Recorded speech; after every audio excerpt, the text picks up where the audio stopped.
Narito ang malalaki at makabuluhang balita ngayong araw. Hataw Balita ngayon. Nag-anunsyo na ang ilang lokal na pamahalaan ang suspensyon ng pasok sa mga paaralan ngayong araw, November 6, dahil sa epekto ng bagyong Marce.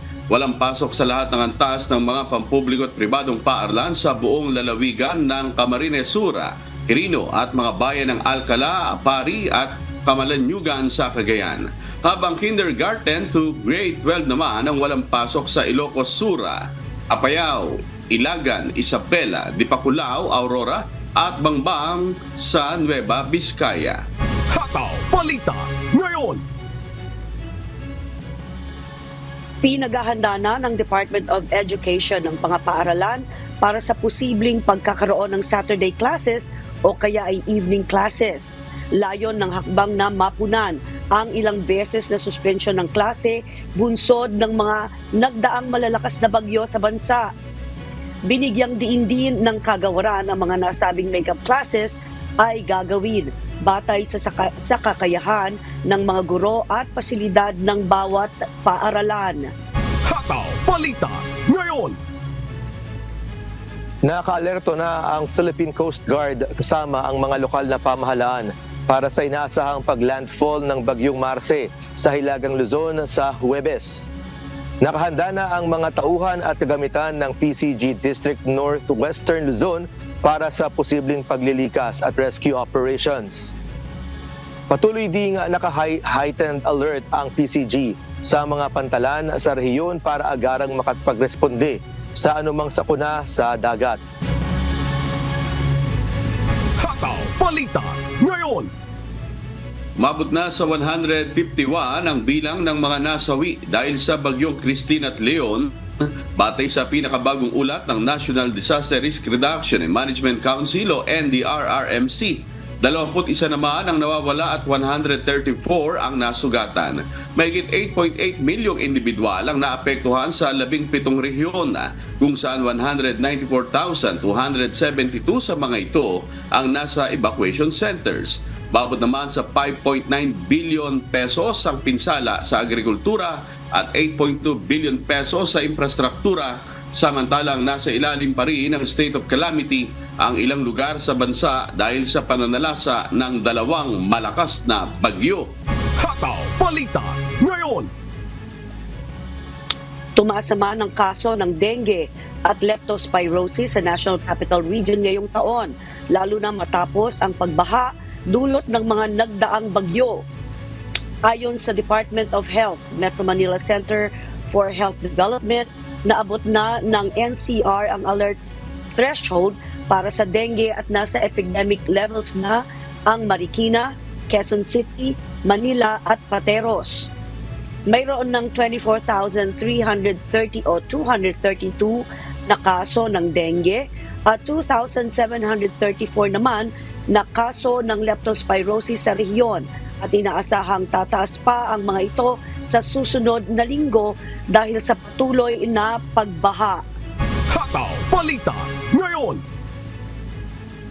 Sinabi ni Senator Ronald Bato de la Rosa na kukwestiyon nito ang Senate leadership kung bibigyan ng certified true copy ang ICC ng investigasyon ng Senado ukol sa war on drugs ng Duterte administration. Wala niya nakikitang dahilan upang bigyan ng nasabing hukuman o ang nasabing hukuman ng kopya ng tala ng napag-usapan sa isinagawang pagdinig. Nilinaw ng mababatas na walang jurisdiksyon ang ICC sa bansa sa muling kinumpirma kamakailan ni Pangulong Ferdinand Marcos Jr. Giving in to their request is tantamount to recognizing their jurisdiction over us. And our government is very consistent in declaring that ICC has no jurisdiction over us. Hataw Balita ngayon. Sa ika-4 na pagkakataon, no-show pa rin ang ilang executives ng tanggapan ng pangalawang Pangulo na inimbitahan ng mga mambabatas bilang resource person sa pagdinig ukol sa pondo ng OBP.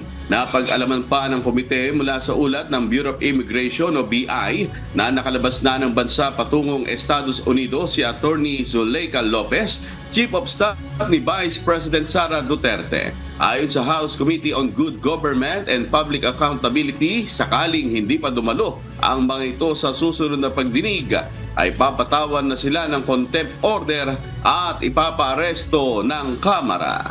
Hataw Balita ngayon.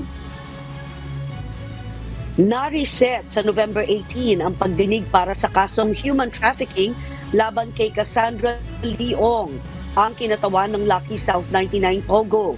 Dumalo si Ong sa preliminary investigation sa Department of Justice. Ngunit hindi nakarating ang mga testigo ng complainant. Ayon sa kanyang abogado, kailangang pag-aralan ang mga bagong dokumento bago sila maghain ng counter affidavit. Hataw Balita ngayon. Tatlong pulis ng Philippine National Police Anti-Cybercrime Group ang inalis sa pwesto matapos umanong galawin ang CCTV sa Century Peak Tower sa Manila noong October 29 sa gitna ng kanilang operasyon. Ayon sa hepe ng ACG na si Major General Ronnie Cariaga, iniutos niya ang investigasyon sa pangyayari at pinatawan ng kasong administratibo ang mga sangkot na pulis. Dagdag pa nito, seryoso ang PNP-ACG sa insidente at maaaring patawan ng parusa ang mga pulis kapag napatunayang may sala. Hataw Balita ngayon.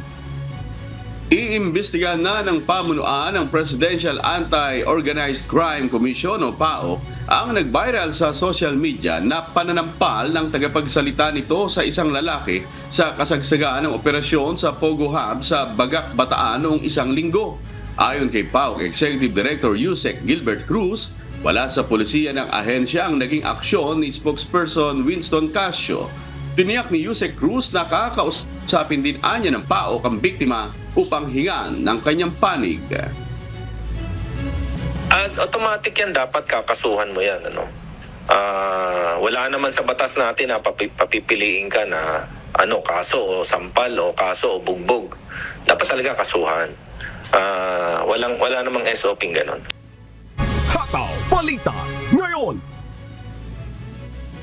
Hindi pa natutukoy ng Land Transportation Office o LTO ang may-ari ng puting SUV na may peking protocol plate number 7 na dumaan sa EDSA busway noong linggo at nagtangkang sumagasa sa isang traffic law enforcer. Giit ng ahensya, wala silang pinagtatakpan sa insidente at napatunayan na peke talaga ang plakang nakalagay sa nasabing sasakyan. Pagtitiyak pa ng LTO, wala pang 30 ang bilang ng mga puting Cadillac Escalade dito sa Pilipinas kaya hindi sila mahihirapang tukuyin kung sino ang driver sa viral video. Wala po kami pinagtatakpan dito. Rest assured po na once we determine po kung sino po ang registered owner at malaman din po namin kung sino po yung driver, the appropriate penalty will be imposed. Hataw Balita ngayon. Halos 1 milyong botante ang may duplicate o mahigit pang record sa COMELEC, ayon kay Chairman George Erwin Garcia. Kalahating milyon sa bilang na ito ay natukoy mula Hulyo hanggang Setyembre gamit ang Automated Fingerprints Identification System. Pinaplano ng COMELEC na linisin ang listahan bago ang 2025 election. Kung mapapatunayang sinadya ang pagdoble ng pagrehistro, maaaring maharap ang botante sa kaso na may parusang pagkakulong mula 1 hanggang 6 na taon. Hataw Balita ngayon. Isang panukalang batas ang inihain ni Senator Amy Marcos sa Senado para iurong ang barangay at sangguniang kabataan election sa May 2029 sa halip na sa susunod na taon. Layo ng panukala na mapahaba ang termino ng mga kasalukuyang opisyal ng barangay sa 6 na taon sa halip na 3 taon para mas mabigyan pa ang mga ito ng pangunawa sa mga isyung pambansa at lokal. Dagdag pa ng senadora, makakatulong din ang postponement para makaiwas sa sabay-sabay na halalan at mabigyan pa ng oras ang COMELEC na makapaghanda para sa mas maayos na eleksyon. Hataw Balita ngayon. Posibleng lumakas ang piso kontra dolyar sa Disyembre anuman ang maging resulta ng eleksyon sa Estados Unidos, ayon sa ekonomistang si Michael Ricafort. Marami anya ang mga overseas Filipino worker at mga foreign investor ang magpapapalit ng dolyar sa susunod na buwan dahil naman ito sa taas ng demand ng gastos. Dagdag nito, mapaghahandaan na rin ng United States Treasury ang maaaring kahinatnan o kahihinatnan ng kanilang eleksyon sa mga nakalipas na buwan sa pamamagitan naman ng pagtataas ng bonds dahilan kaya nakita ang paglakas ng dolyar. Hopefully by December, or in a month's time or 4 to 6 weeks time, pwedeng makabawi naman yung piso.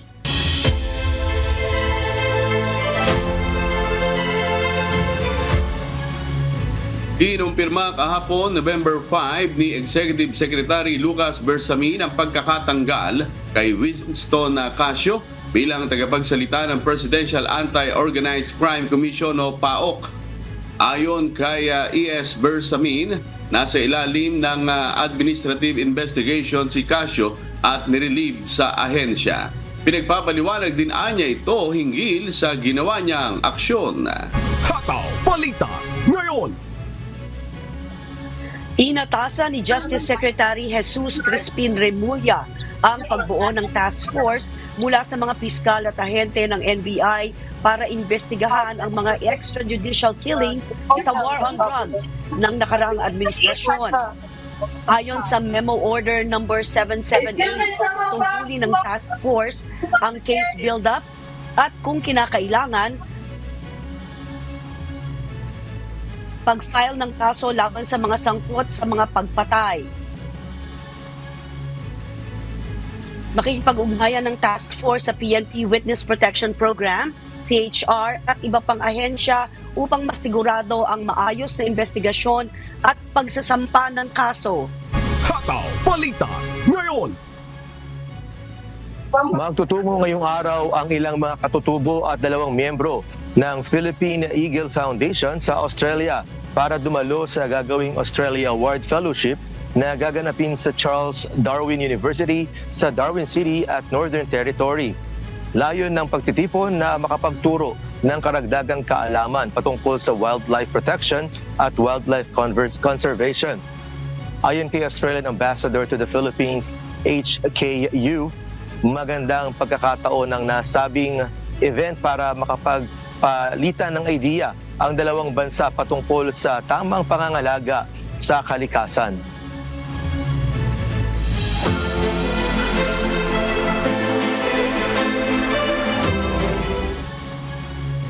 Nagsagawa ng pre-disaster risk assessment meeting ang lokal na pamahalaan ng Islang Bayan ng Calayan bilang paghahanda sa posibleng epekto ng Bagyong Marce. Bukod sa Calayan, nagpulong na rin ang bayan ng Santa Praxedes para maiwasan ang matinding pinsala ng bagyo. Nakahanda ang 7 istasyon ng Task Force Lingkod Cagayan Quick Response Team. Ayon sa TFLC-QRT, naka-standby na lahat ng kanilang rescue assets at personnel kung sakaling kinakailangan. Maigpit din ang ginagawang pagbabantay ng bawat istasyon sa kanilang mga nasasakupan, partikular ang mga bayan na malapit sa baybaying dagat na maaaring makaranas ng storm surge. Hataw Balita ngayon. Nagsagawa na kahapon November 5 ng pre-disaster risk management ang MP Province o ang Mount Province sa posibleng pagtama ng Bagyong Marce sa lalawigan. Dito pinulong ang mga miyembro mula sa response cluster ng probinsya. Kabilang sa pinag-uusapan ang kahandaan ng lokal na pamahalaan sa magiging epekto ng bagyo resources at response strategies na magpapabawas sa posibleng epekto ng kalamidad sa kanilang lugar. Hataw Balita ngayon. Sa pangalawang pagkakataon, tutungo si Pangulong Ferdinand Marcos Jr. sa probinsya ng Camarines Sur at Albay upang iabot ang tulong para sa ating mga kababayang naapektuhan ng Bagyong Christine. Mula sa Pili, Camarines Sur, si Ryan Salatandol, humahataw live. Hataw Balita ngayon. Magandang araw dyan sa inyo. Ryan, sino-sino ang makakatanggap ng tulong mula sa Pangulo ngayong araw?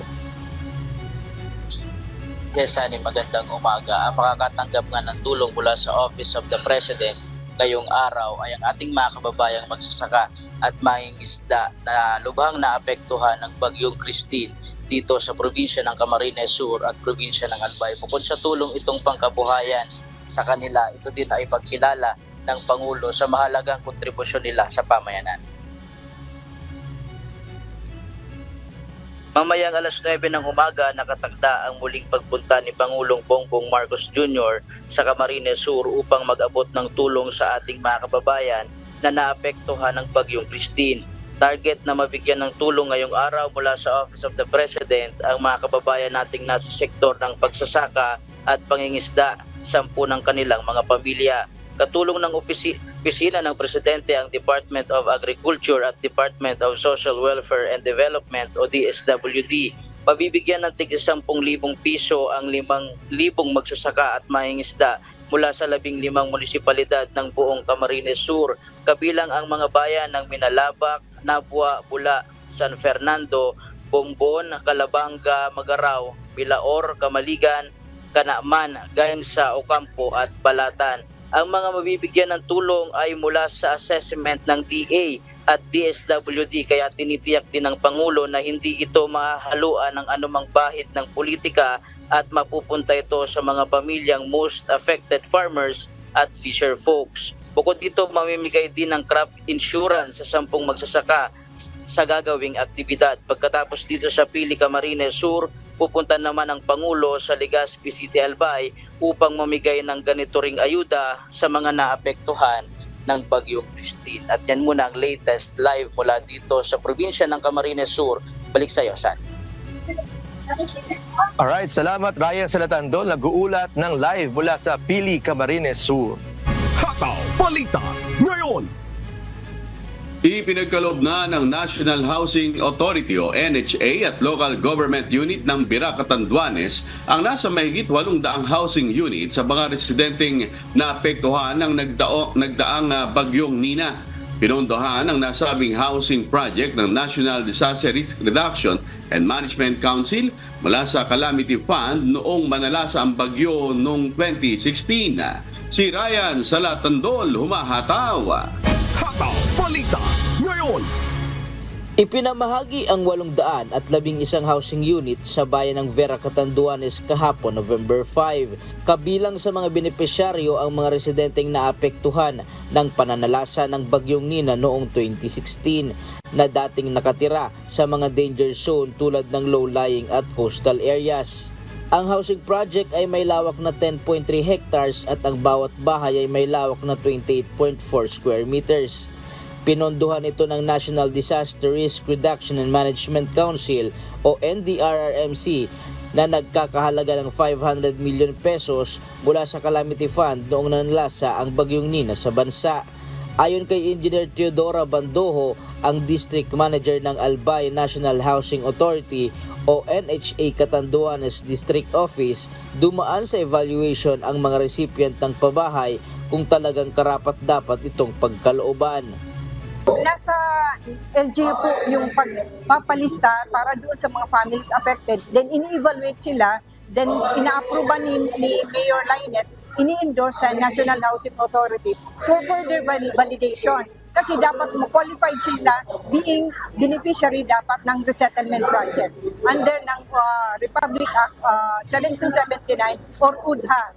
Laking pasasalamat naman ang mga naging benepisyaryo ng proyekto tulad na lamang ni George na walang sariling bahay at lupa. Nakikita lang po ako pero dito na po ako nakarehistro. Kumbaga sir, hindi ko nga po ina-expect na makakatanggap po ako ng ganito eh.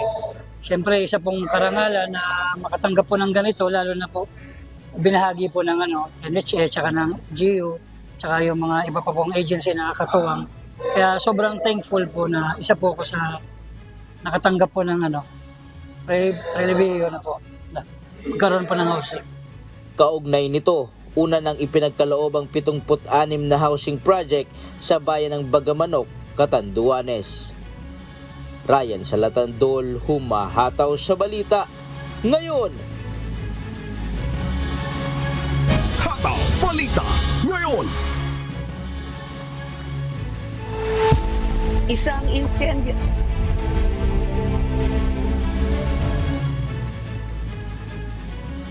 incendiary device ang nakita sa isang package sa Germany. Pinaghihinalaan na bahagi ito ng mas malawak na potential attack sa United Kingdom, USA at Canada. Mula naman sa Toronto, Canada, may humahataw na balita si Oraline Quijano live. Hataw Balita ngayon. Hello Oraline, kumusta kayo dyan? Saan ba natuklasan ang incendiary device? Marie, natuklasan ang incendiary device o explosive sa isang package sa Germany. Ang explosive device na natagpuan sa loob ng package ay nagliyab sa Leipzig, Germany habang nasa lupa at maaaring makapagbabagsak ng isang eroplano kung ito ay umapoy habang nasa ere. Ayon sa ilang sources, ang package ay nakatakdang i-deliver sa United Kingdom, ngunit hindi klaro kung bakit ito ang napiling destinasyon. Bukod dito, 2 pang incendiary devices ang natuklasan sa Poland at 4 na taong sangkot sa plano ang inaresto ng mga otoridad. Samantala, pinaghihinalaan ng mga investigador na ang Russian GRU military intelligence ang nasa likod ng planong ito bilang bahagi ng paghihiganti sa suporta ng Western countries sa Ukraine. At yan ang latest update. Balik sa'yo, Marie. Oraline, ano ba ang reaksyon naman ng Russia sa mga aligasyong ito? Marie, dinenay ng Russia ang involvement sa alleged plot na ito at dinagdag pa ni Kremlin spokesperson Dmitry Peskov na yung alegasyon na ito ay walang basis at mga insinuations lamang. Kaya talagang sinabi nila na wala silang kinalaman dito sa plano ng explosive devices patungong United Kingdom. Marie? Sana wala nang kasunod, Oraline, at makikibalita pa rin kami sa iba pang mga updates tungkol dito. Salamat, Oraline Quijano, mula naman sa Toronto, Canada. Hataw Balita ngayon. Nagpaputok ang North Korea ng hindi bababa sa 7 short-range ballistic missiles mula sa silangan nitong Martes, ilang oras bago ang eleksyon sa Estados Unidos. Ito ang humahataw na balita ni Axis Salem. Hataw Balita ngayon. Nagpakawala ang North Korea ng hindi bababa sa 7 short-range ballistic missiles upang batikusin ang pinagsanib na military exercises ng Estados Unidos, Japan at South Korea. Tumama sa altitude na 100 kilometers at layo na 400 kilometers ang mga missile bago bumagsak sa labas ng exclusive economic zone ng Japan. Ayon kay Yang Woo-jin, presidente ng University of North Korean Studies, layo ng paglulunsad na ito ang pagpapakita ng puwersa bago ang eleksyon sa Estados Unidos. Sa gitna ng tensyon, nagkaroon ng pagpupulong sina Russian President Vladimir Putin at North Korean Foreign Minister Choi Soon-mi noong Lunes. Tinalakay naman ng UN Security Council ang isyu kung saan tinutuligsa ng Estados Unidos ang Russia at China sa di umano'y pagbibigay proteksyon sa North Korea na lalong nagpapalakas ng kanilang mga ballistic missile at nuclear programs. Axis Salem, humahataw sa balita ngayon! Hataw Balita ngayon. Itinutulak ng South Korea ang paggamit ng Artificial Intelligence o AI sa militar sa gitna ng pangangailangang punuan ng kakulangan ng mga sundalo dahil sa bumababang birth rate ng bansa. Ito ang humahataw na balita ni Early Briones. Hataw Balita ngayon. Sa harap ng pinakamababang birth rate sa mundo, partikular na tinututukan ng South Korea ang AI upang matiyak ang kakayahan ng militar sa kabila ng kaunting tropa nito. sa Korea Army International Defense Industry Exhibition o KDEX na ginanap kamakailan sa Gyeoryong at dinaluhan ng defense officials mula sa 27 bansa. Tampok ang AI sa mga innovation ng South Korea upang palakasin ang kanilang depensa. Isa sa highlights ng exhibit ang Hanwha Ocean na nagpakita ng modelo ng unmanned command and control vessel na kayang magdala ng mga sasakyang panghimpapawid at submarine nang walang kontrol ng tao. Bukod dito, ipinakita rin ng Korea Aerospace Industries ang AI pilot na kasalukuyang sinasanay sa virtual setting at sinusubukan sa aktual na sasakyang panghimpapawid. Balak itong gamitin kasama ng manned aircraft sa mga operasyon sa susunod na taon. Inihayag ni Shin Won-sik, National Security Advisor at dating Defense Minister, na pangunahing prioridad ng bansa ang pag-deploy ng unmanned systems upang mapanatili ang kanilang combat capability. Sa ilalim ng Digital Innovation Strategy ng South Korea na inilunsad noong Abril, layunin ng pamahalaan na gawing pangunahing teknolohiya ang AI upang mas mapagbuti ang mga sektor tulad ng depensa, manufacturing at agriculture. Early Briones, humahataw sa balita ngayon.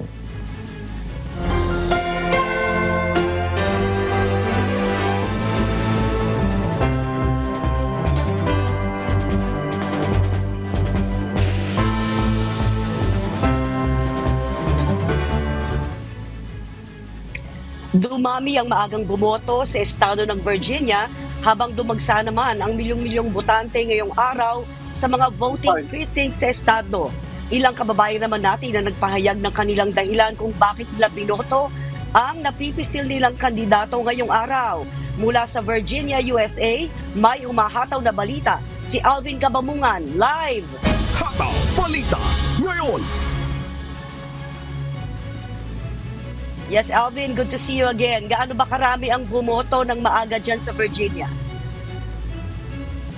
Marie, mahigit sa 2 million early voters na ang bumoto hanggang kahapon dito sa estado ng Virginia. Mula yan sa mahigit 6.3 million registered voters sa estado.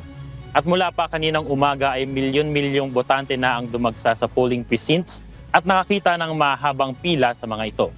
Isa sa mga nakausap nating kababayang nakaboto na ay si Mr. Ben Tendilla, isang retired US Navy at makailan nang nakaboto sa US presidential elections. Ang importante sa akin sa palagay ko ay ang policy nila sa economy at saka sa abortion because I believe on the sanctity of life. Ayon kay Ben, noong 2020, ibinoto din niya si former President Trump dahil sa parehas na kadahilanan. Nais naman ng kababayan nating si Joey na 32 years nang naninirahan sa Amerika na isaalang-alang ang kalagayan ng ekonomiya at trabaho sa kanyang pagboto. Most definitely it's the economy. The unemployment situation has to improve. So whoever has the better platform between the two candidates, that's who I would vote. Marie, magsasara ang voting polls dito sa Virginia mamayang 7 p.m. local time o 8 a.m. dyan sa Pilipinas at kung walang magiging aberya, kalimitang makikita ang resulta ilang oras matapos ang pagsasara ng botohan. Kaya patuloy tayong tututok sa magiging resulta ng eleksyon dito sa Virginia. At yan muna ang latest dito sa Virginia. Balik sa iyo, Marie. Yes, Alvin, hindi ko na itatanong kung sinong binoto mo pero nakaboto ka na ba? Yes, Marie, nakaboto na ako. At dahil sa Texas tayo ay nag-send tayo ng absentee ballot. Ayan. Pero isa pang question, Alvin, gaano ba karami ang Filipino-Americans naman dyan sa estado ng Virginia? Ayon sa huling tala ng Statistics Office, Marie, mayroon ng mahigit 100,000 na Filipino-Americans dito sa Virginia at marami sa kanila ay mga naturalized Americans. Ayan. Salamat, Alvin Cabamungan mula naman sa Virginia, USA. Hataw Balita ngayon. Dikit pa rin ang labanan sa pagitan ni Democratic nominee Kamala Harris at Republican standard-bearer Donald Trump sa lumabas na pinakahuling survey bago ang eleksyon. Samantala, Filipino-Americans hati rin ang pananaw kung sino ba dapat ang maupo sa White House sa susunod na 4 na taon. Mula sa Chicago, USA, may humahataw na balita si Queenie Rivera live. Hataw Balita ngayon. Magandang hapon dyan sa inyo, Queenie. Gaano ba kadikit ang labanan sa pagitan ng dalawang presidential candidates ngayon? Maulan na election day dito sa East Coast, Sunny.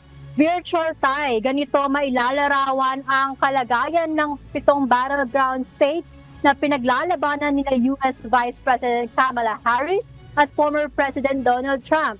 Sa pinakahuling lumabas na pre-election polls kahapon, effectively toss-up na maituturing ang mga battleground states ng Pennsylvania kung saan nangunguna lamang ng 0.2% si Harris kay Trump sa 538 weighted polling average. Sa Georgia, razor-thin ang lamang ni Trump kay Harris sa 50% at 49%.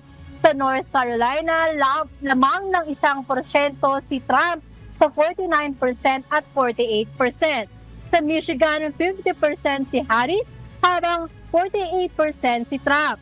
Sa Wisconsin, 48% kay Harris habang 45% kay Trump.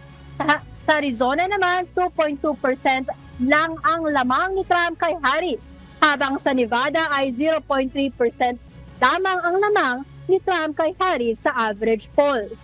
Pati ang pulso ng mga kababayan nating botante na nakausap ngayong araw ng ating mga kasama sa UNTV sa estado ng Nevada. Yeah, right now I'm concerned about the economy. I would say her views on immigration.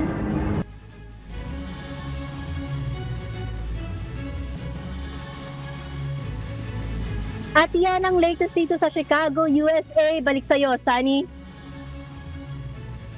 Queenie, ito pang nakaraang eleksyon ng 2020 para sa kaalaman din ng mga kasambahay natin. Sino-sino ba yung mga nakakuha itong 7 battleground states na binabanggit mo kanina? Yes, Sunny, noong 2020 election, tanging ang South Carolina, lamang ang napanalunan ni Trump. Isa sa election result na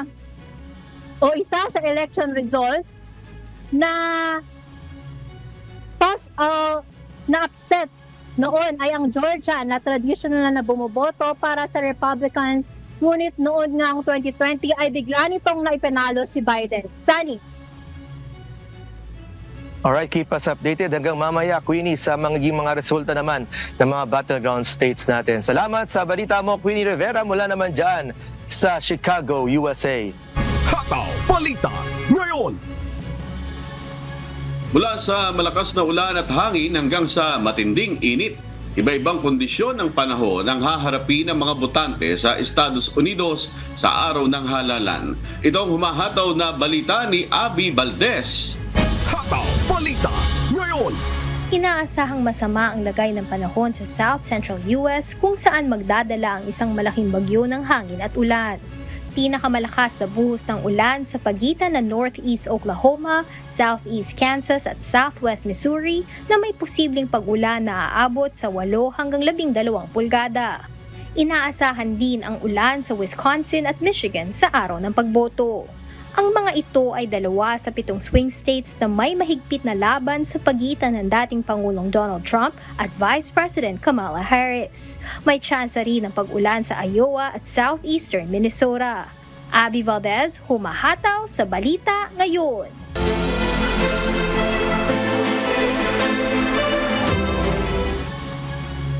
Nakapagtala ang Commission on Elections o COMELEC Central Luzon ng mahigit 7 milyong rehistradong botante sa rehiyon na kwalipikadong lumahok sa 2025 midterm elections. Si Danny Munar, humahataw. Hataw Balita ngayon. Iniulat ni Commission on Elections o COMELEC Regional Election Attorney Nomer Lobo na ang Bulacan ang nangunguna sa listahan ng mga lalawigan sa Central Luzon na may pinakamataas na bilang ng mga rehistradong botante na may kabuang 2,183,281. Kasunod nito ng nationwide voters registration para sa 2025 midterm election na nagtapos noong September 30. Pumangalawa ang Pampanga na may mahigit 1 milyong registered voters, kasunod at Nueva Ecija na halos kasindami rin ang bilang.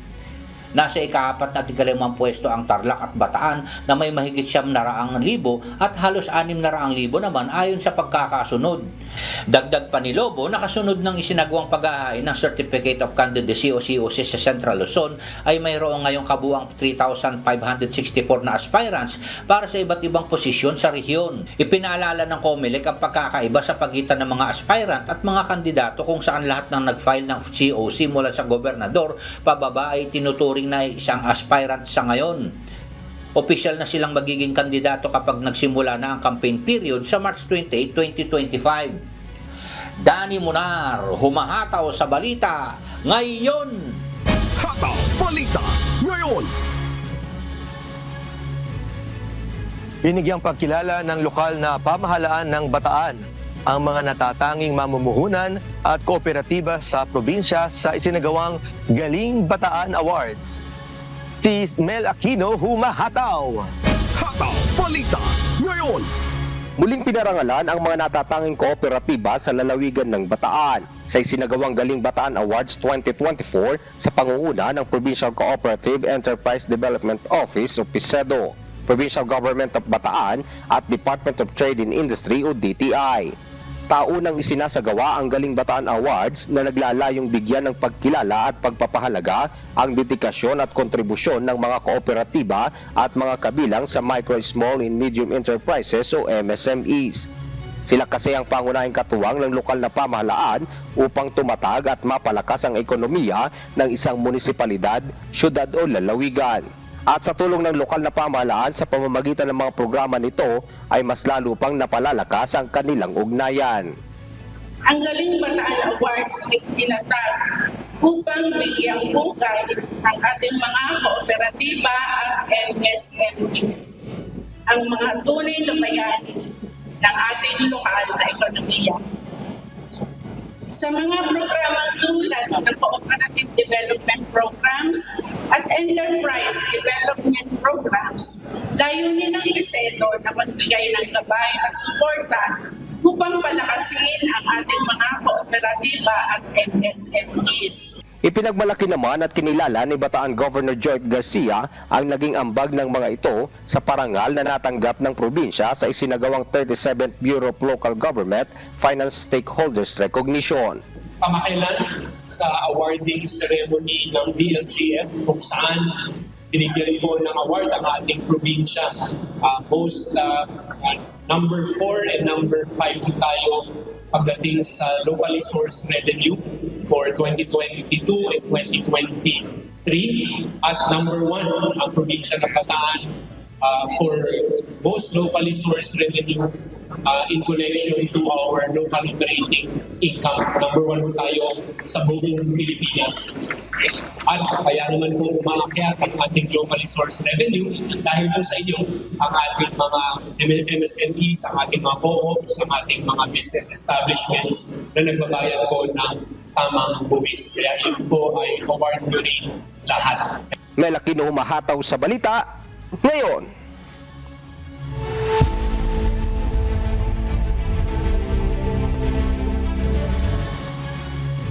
Hindi pa naabot ng Israel ang rekomendasyon ng Estados Unidos na pabutihin ang sitwasyon sa Gaza Strip kung saan sunod-sunod ang naging pag-atake sa sinasabing kinaroroonan ng Hamas Group. Itong humahataw na balita ni Noel Poliarco. Hataw Balita ngayon. Isang liham na ipinadala ng administrasyon ni President Joe Biden sa Israel noong October 13. Sinabi nitong may 30 araw ang Israel upang gumawa ng mga tiyak na hakbang na tutugon sa matinding humanitarian crisis sa Gaza. Ayon kay State Department spokesperson Matthew Miller, kahit na may mga hakbang na ginawa ang Israel upang mapabuti ang akses sa tulong, hindi pa rin ito nakapagpabago ng malaki sa kalagayan ng mga tao sa Gaza. Ayon sa US Foreign Assistance Act, ipinagbabawal ang mga military aid sa mga bansang humahadlang sa humanitarian assistance. Inaasahan namang susunod ang Israel sa mga rekomendasyon upang maiwasan ang potensyal na pagkanselan ng tulong. Noel Poliarco, humahataw sa balita ngayon. Hataw Balita ngayon.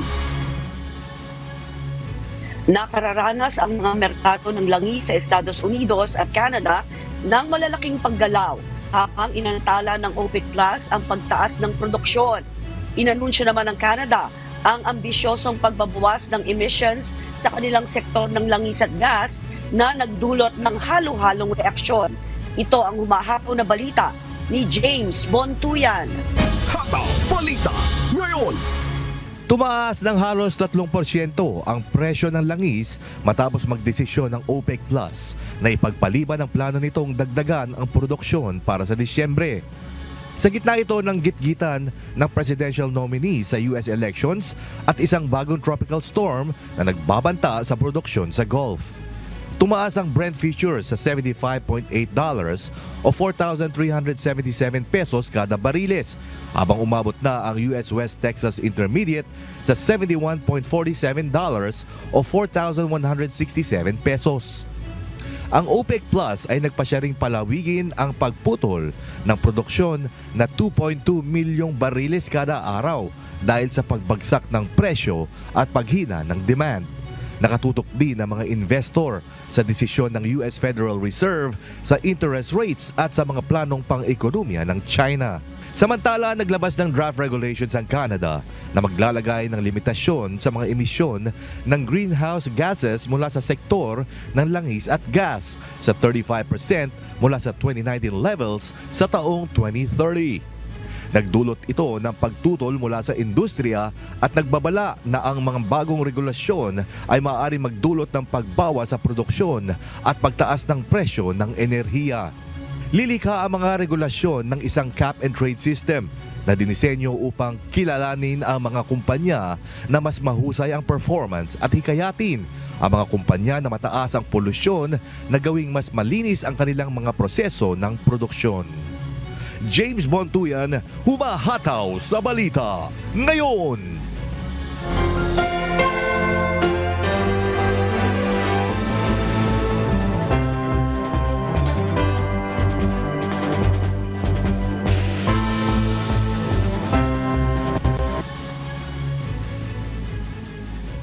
Nangunguna ang ekonomiya sa mga isyu ng PhilAm voters sa pagpili kung sino ang iboboto sa halalan sa Estados Unidos. Sa kabila ng pagkakapare-pareho na ito, hindi naman magkakatugma ang napipili ng mga kababayan natin sa kung sino ang kanilang susuportahan. Mula sa San Francisco, USA, may humahataw na balita si Carmela Marinda live. Hataw Balita ngayon. Magandang hapon dyan sa inyo, Carmela. Bakit ba ekonomiya ang pangunahing kinukonsider ngayon na mga PhilAm sa pagboto sa araw na ito? At sino ba yung napipisil nila na iboto sa pagkapangulo ngayon? Sani nagkakaisa ang mga kababayan nating American citizens na nakausap ng UNTV sa mga polisiyang kinokonsidera nila sa pagboto ngayong araw. Nangunguna ang ekonomiya, immigration at security sa dahilan ng pagpili nila sa kung sino ang kanilang iboboto. Mula sa liberal city ng San Francisco sa California, ito ang major concerns ni na Julius at Cherry.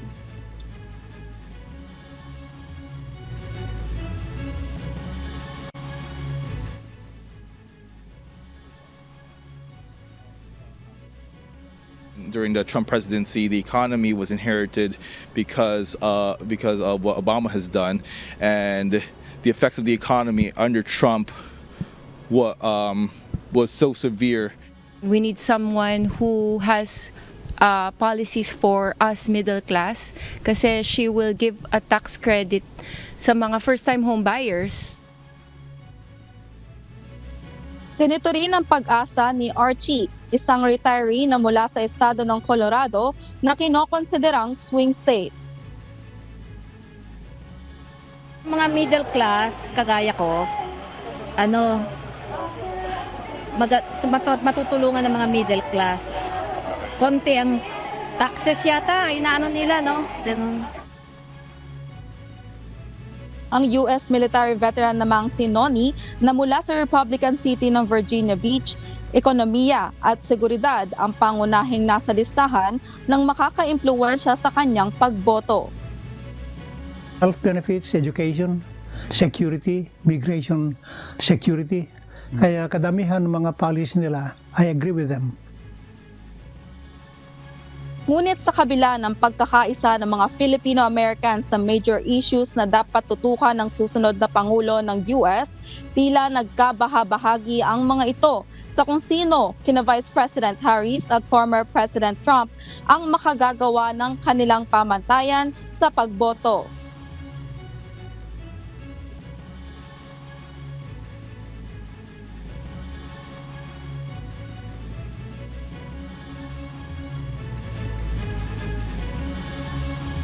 Sa'yo, Sunny? Oo, Carmela, no? Magkakaiba nga yung sitwasyon ng mga kababayan. Magkakaiba lugar din itong mga nakausap ninyo. Pero Carmela, sa mga nakalipas bang eleksyon, palagi bang nagkakabahabahagi ang mga kababayan natin dito sa US sa kung sino ang kanilang iboboto sa pagkapangulo tuwing eleksyon? Sunny, majority sa mahigit 2 million na PhilAm voters ay nakatala as Democrats. Kaya inaasahan natin na karamihan sa kanila ay iboboto si Harris. Pero dahil nga sa naging sitwasyon ng ekonomiya nitong mga nakaraang taon gaya ng high inflation rate at iba pa, maraming Pilipino ang nais na makakita ng pagbabago. Kaya nakikita rin natin ang pagkakaiba ng napipiling kandidato ng ating kapwa Pilipino. At para na rin sa kaalaman ng ating mga kababayan, Sunny, isa ang Filipino voters sa 3 largest group ng Asians dito sa Estados Unidos. Kaya malaki ang magiging hatak ng mga ito sa battleground states. Sunny?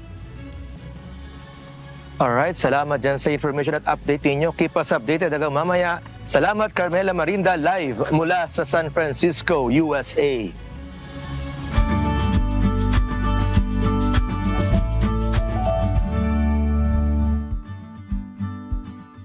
Napanatili ng Typhoon Marce ang kanyang lakas habang kumikilos pa northwestward sa Philippine Sea. Batay po sa pinakabagong bulletin, as of 5 a.m. ngayong November 6, namataan ang sentro ng bagyo sa layong 345 kilometers o kilometro silangan ng Tuguegarao City sa Cagayan.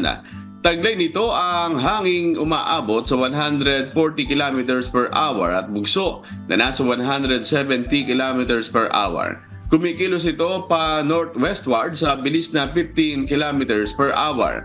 Nakakataas ang tropical cyclone wind signal number 2 sa eastern portion ng Babuyan Island at northeastern portion ng mainland Cagayan. Signal number 1 ang nakataas po sa Batanes, natitirang bahagi ng Cagayan kasamang Babuyan Islands, Ilocos Norte, Ilocos Sur, Apayao, Abra, Kalinga, Mountain Province, Ifugao, northern portion ng Benguet, Isabela, Nueva Vizcaya, Quirino, northern portion ng Aurora.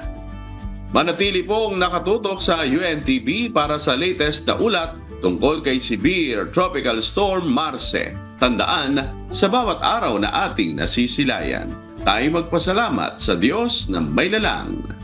Hataw Balita ngayon. Patuloy po namin kayong inaanyayahan sa isinasagawang mass indoctrination ng MCGI.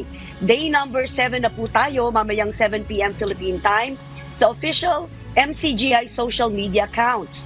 Kabilang ang MCGI channel, ang official YouTube account o channel ng Members Church of God International.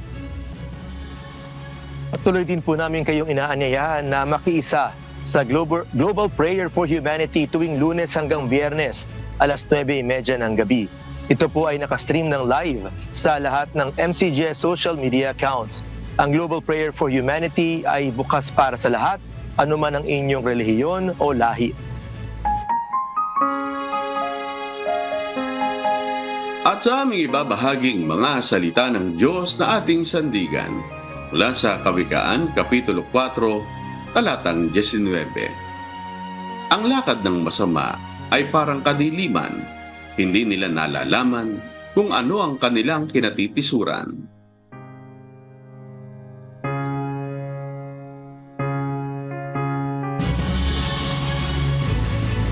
At At yan po ang mga mahataw na balita ngayong umaga ng Miyerkules, ka-6 sa buwan ng Nobyembre 2024.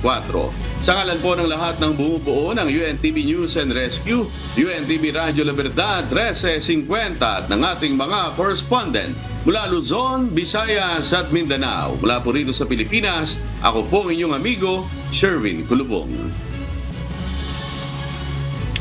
At yan po ang mga humahataw na balita sa iba't ibang panig ng mundo ngayong Wednesday morning, November 6, 2024. At mula naman po rito sa Austin, Texas, USA, ako, si Marie Peñaranda.